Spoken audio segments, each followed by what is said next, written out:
Welcome back student. मैं वर्षा Thakur from Krishna institute. देखिए स्वागत है आपका मेरे यूट्यूब चैनल पे। आज मैं आपके लिए लेकर आई हूँ पॉलिटिकल की क्लास पढ़ेंगे हम। बीए फर्स्ट ईयर का टॉपिक है ये कॉन्स्टिट्यूशन असेंबली। देखिए सबसे अच्छा टॉपिक है ये।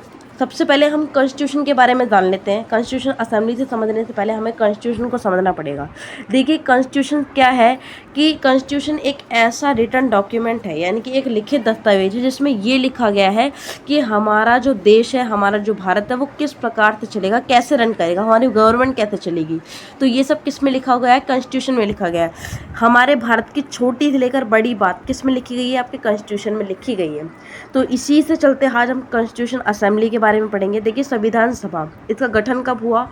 9 दिसंबर 1946 को इसका गठन हुआ। और कॉन्स्टिट्यूशन असेंबली का सबसे मेन रोल, सबसे बढ़िया रोल रहा है इंडिया के अंदर क्या फाउंडेशन करने में, वर्ल्ड को एक लार्जेस्ट डेमोक्रेसी बनाने में 1946 में। देखिए अगर कॉन्स्टिट्यूशन की बात करें तो ना तो ये किसी एक व्यक्ति ने बनाया है और ना ही ये किसी एक दिन में बन गया है या फिर 2 महीनों में बन गया है। इसको बनने में भी कम से कम 2 साल 11 महीने 18 दिन लगे थे। और इसको विभिन्न लीडर्स ने क्या करा था? लीड किया था। कॉन्स्टिट्यूशन असेंबली द्वारा इस कॉन्स्टिट्यूशन का निर्माण किया गया था। तो ये एक इंडियन पॉलिटिकल था जिस पर लीगल फ्रेमवर्क स्टार्ट हो गया था आपका इंडिपेंडेंस से पहले, जो कि मैंने आपको बताया कि 1946 में आपका गठन हो चुका था इसका। और जितने भी रिप्रेजेंटेटिव थे, जितने भी लीडर्स थे आपके, वो अलग अलग रीजन्स के थे, कम्युनिटीज़ के थे, पॉलिटिकल बैकग्राउंड्स के थे।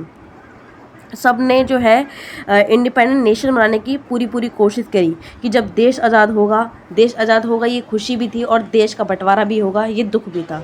तो किस तरीके से हमारा देश चलेगा ताकि अफरा तफरी ना मचे, बहुत बुरी तरीके की घटना हो, जिसकी वजह से कॉन्स्टिट्यूशनल असेंबली को हमें इस्टेब्लिश करना पड़ा आपकी डेमोक्रेसी इंडिया के अंदर, जिसमें विभिन्न की डिबेट्स हुए, फंडामेंटल प्रिंसिपल्स जोड़े गए, आपकी फंडामेंटल ड्यूटीज जोड़ी गई, आपके फंडामेंटल्स राइट जोड़े गए कॉन्स्टिट्यूशन के अंदर। तो स्टार्ट करते हैं। सबसे पहले थी कंपोजिशन की बात करते हैं। तो कॉन्स्टिट्यूशनल असेंबली का गठन हो चुका था आपका नवंबर 1946 में, जिसके अंदर 389 मेंबर्स थे। ये होकर आए थे इनडायरेक्टली इलेक्टेड मेंबर्स, जो कि आपकी प्रोविंशियल लेजिस्लेटिव असेंबली द्वारा थे। According to legislative assembly recommended थे कैबिनेट मिशन द्वारा। The body was remarkably diverse and देखो मैंने आपको बताया कि जितने भी मेंबर्स इंक्लूड थे वो डिफरेंट पॉलिटिकल पार्टीज से थे, सोशल बैकग्राउंड उन सबका अलग था, रीजन सबका अलग था। और जितने भी मेंबर्स इलेक्टेड, जैसे कि मैं स्टार्ट करूं, जैसे जवाहरलाल नेहरू थे जो कि हमारे देश के सबसे प्रधानमंत्री रहे पहले, डॉक्टर भीमराव अंबेडकर रहे, सरदार वल्लभ भाई पटेल जिसे हम आयरन मैन के नाम से जानते हैं, मौलाना अब्दुल कलाम आज़ाद थे, who brought a them of wealth of experience and vision. ये इनके पास सबसे ज़्यादा एक्सपीरियंस था, अनुभव था, इन्हीं के चलते ये सबसे मेन लीडर, सबसे बड़े लीडर रहे इस असेंबली का गठन करने में। जितने भी इस असेंबली में मेंबर्स से इंक्लूड जो भी थे, माइनॉरिटी में जो लोग थे, माइनॉरिटी मतलब समझ लो जो बहुत कम संख्या में लोग होते हैं, जैसे कि आपके लोग थे, जैन लोग थे, और आपके इधर ये आदिवासी वाले लोग थे, शेड्यूल कास्ट, शेड्यूल ट्राइब, सब वुमेन्स थी, अलग अलग कम्युनिटीज़ के जो बिल्कुल पिछड़ी जाति के लोग थे, सभी जितने भी थे। हम आपको पता है कि हमारी इंडिया इतनी वास्ट डाइवर्सिटी है, इसमें सभी धर्मों के, सभी जाति के, सभी प्रकार के लोग मिलेंगे, तो सारे ही इसमें इंक्लूड थे। विजनरी लीडरशिप की बात करें तो लीडरशिप जो थी, आपको मैंने बताया था कि डॉक्टर भीमराव अंबेडकर को तो कम से कम 60 देशों का संविधान पढ़ा गया था, यानी कि 60 कंट्रीज़ का संविधान पढ़ा गया था, और जो भी उसमें अच्छा लगा था वो हमने अपने कॉन्स्टिट्यूशन में ऐड कर लिया था। एग्जाम्पल में अगर मैं बताऊं तो आपके जो फंडामेंटल राइट्स हैं, यानी कि आपके जो मौलिक अधिकार हैं, आपके 6 मौलिक अधिकार हैं, वो आपके किससे लिए गए हैं? अमेरिका से लिए गए हैं। फ्रेमवर्क किया गया, doctor Bhimrao Ambedkar as the chairman थे, यानी कि इस कमेटी के, इस आयोग के सबसे बड़े अध्यक्ष, प्रारूप समिति के अध्यक्ष जिसे कहते हैं। इन्होंने एक अहम रोल निभाया था इस कॉन्स्टिट्यूशन को शेपिंग देने में, जिसमें आपकी सोशल जस्टिस के बारे में बात की गई, यानी कि सभी को इक्वली सामाजिक न्याय मिलना चाहिए, इक्वालिटी मिलनी चाहिए, और राइट्स को क्या रखना चाहिए? प्रोटेक्ट रखना चाहिए, ताकि उनके राइट आगे आने वाले समय में कोई भी उनके अधिकारों को, जो भी पीपल्स को अधिकार मिलेगा, उनसे कोई भी छीन ना सके। जवाहरलाल नेहरू जो थे, vision for a secular democratic India, ये एक भारत को सेक्युलर कंट्री बनाना चाहते थे, यानी कि धर्मनिरपेक्ष, जहाँ पर किसी भी धर्म को प्रमोट ना किया जाए और सभी धर्म एक बराबर हों। डेमोक्रेटिक के अंदर की जितनी भी पावर्स है वो किसके हाथों में हो? सिर्फ पीपल्स के हाथों में हो। जैसे पहले रूल चला था राजा राजा के फिर उनके बेटे फिर उनके बेटे, मोनार्की ना रहे, मोनार्की सेट के कैसी रहे, डेमोक्रेटिक कंट्री रहे। Between this leaders along with like जैसे कि सरदार वल्लभ भाई पटेल थे, मौलाना आज़ाद थे, इन्होंने भी एक बहुत ब्रॉड जो है बहुत अच्छा अहम रोल प्ले किया आपके कॉन्स्टिट्यूशन की लीडरशिप में। फंडामेंटल प्रिंसिपल्स जो थे, फंडामेंटल प्रिंसिपल्स की बात करते हैं आपके और डिबेट की बात करते हैं। देखिए कॉन्स्टिट्यूशन असेंबली को आपको देखिए 3 साल तक इस पर डिबेट चला। गवर्नेंस राइट्स की बात की गई, फेडरल स्ट्रक्चर की बात करी। सबसे पहले इसके अंदर जो भी आपके इशू हैं, की इशू हैं, उसके डिबेट्स हैं, वो सारे इंक्लूड्स हैं, मैं आपको एक एक करके बताऊंगी। सबसे पहले फेडरलिज्म और यूनाइटेरिज्म की बात करेंगे। तो देखिए फेडरलिज्म होता क्या है, आप सबको पता है कि हमारी कंट्री इतनी बड़ी है, विभिन्न आपके 28 तो क्या है राज्य हैं, आपके 8 यूटी हैं अगर मैं करंट की बात करूं, लेकिन पहले कितने थे, सिर्फ 14। स्वतंत्रता के बाद की बात कर रही हूँ, पहले सिर्फ 14 से कम हमारी 565 देशी रियासतें थी जिस पर जो थे आपके रजवाड़ी लोग बैठा करते थे, राज किया करते थे। तो जब देश आज़ाद हुआ तो ये चीज़ तो थी कि इनको हटना ही पड़ेगा, और ये देश के लिए बहुत सबसे कठिन समस्या थी कि उन राजाओं जो भी वहाँ पर रजवाड़ी राज करते उनको हटा के एक क्या कर दी जाए, सभी पावर किसके हाथों में आ जाए, जो भी आपका एक व्यक्ति होगा प्रधानमंत्री उसके हाथों में आ जाए। तो ये बहुत कठिन काम था।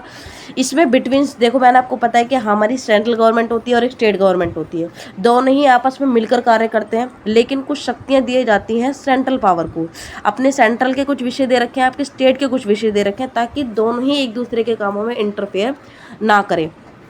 According to constitution central government को दिए गए हैं आपके कितने 100 विषय तो सेंट्रल गवर्नमेंट को दिए गए हैं, और स्टेट गवर्नमेंट को आपको 61 विषय दिए गए हैं जिस पर ये काम करेंगे सिर्फ। और आप कहेंगे कि एक नेशनल यूनिटी बनी रहे, एक इंडियन डाइवर्सिटी के अंदर। तो फेडरलिज्म को प्रमोट किया गया कि दोनों ही आपस में मिलकर कार्य करेंगे, जिससे हमारी जो गवर्नमेंट है, जो हमारी सरकार है, हमारा भारत है, वो सुचारू रूप से अपना काम कर सके और चल सके।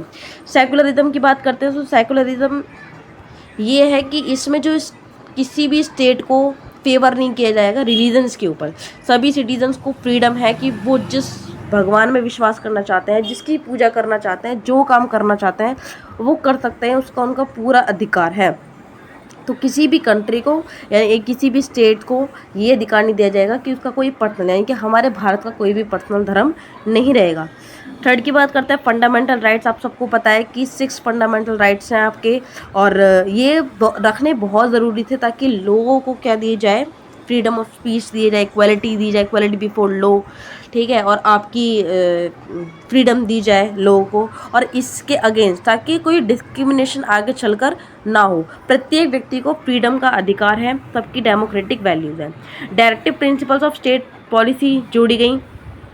जो ये सिद्धांत हैं ये गाइड करते हैं कि स्टेट को किस तरीके से काम करना चाहिए, कैसी पॉलिसीज़ जो है वो आगे लागू करनी चाहिए जिसकी वजह से सोशली और इकोनॉमिक जस्टिस रहे, यानी कि इसमें इनइक्वालिटी ना हो।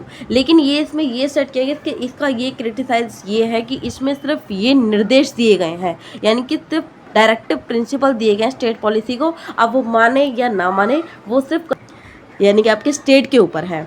तो जिसकी वजह से ये डायरेक्शंस दी गई कि आपको इस तरीके से चलना है, स्टेट को इस तरीके से चलाना है जिसमें सभी सिटीजन्स का क्या रहे, वेलफेयर रहे। सोशल जस्टिस की बात करें तो असेंबली जो है पूरा फोकस करती है कि सभी को क्या दिया जाए, सोशल जस्टिस दिया जाए। कोई कम्युनिटीज़ हैं, जितनी भी दलित हैं, स्पेशली दलित और आदिवासी लोग, इनको लेकर कभी भी डिस्क्रिमिनेशन ना हो। रिजर्वेशन यानी कि सभी को आरक्षण दिया गया, एजुकेशन के बेस में ले लीजिए, एम्प्लॉयमेंट ले लीजिए, लेजिस्लेचर दे दी गई, सभी को प्रमोट किया गया सोशल इक्वालिटी, ताकि आगे चल के कोई भेदभाव ना किया जाए, समाज में सभी को समानता हो। इसके ड्राफ्टिंग अडॉप्टेशन की बात करते हैं तो देखिए असेंबली जो थी, ये डॉक्यूमेंट्स मैंने आपको बताया, तो इस पर काम चल चुका था आपका 1946 में, और कॉन्स्टिट्यूशन असेंबली फरवरी 1948। एक्सटेंसिव डिस्कशन लास्ट जो था 1948 में डिस्कशन कर दिया गया था कि अपना लिया जाएगा पूरे कॉन्स्टिट्यूशन को कब, 26 नवंबर 1949 को, और इस कॉन्स्टिट्यूशन जो था वो आपका लागू हो गया था 26 जनवरी 1950 को, जिससे आपकी डेमोक्रेटिक रिपब्लिक कंट्री कहलाई जाएगी। लेकिन मैं आपको ये चीज़ बता दूं कि इससे पहले 24 जनवरी से 2 दिन पहले 24 जनवरी 1950 को भी एक मीटिंग बिठाई गई जिसमें आपका डिसाइड किया गया कि आपका तिरंगा कौन सा होगा, आपका नेशनल एंथम कौन सा होगा और आपका राष्ट्रपति कौन सा होगा। राष्ट्रपति आप सबको पता था कि हमारा डॉक्टर राजेंद्र प्रसाद हमारे प्रधानमंत्री रहेंगे जवाहरलाल नेहरू, और आपके जो नेशनल एंथम है वो आपका जनगण मन रहेगा। तो जनगण मन पे भी मैं प्रॉपर वीडियो बना चुकी हूँ, आप जाके मेरे यूट्यूब चैनल पे वीडियो देख सकते हैं।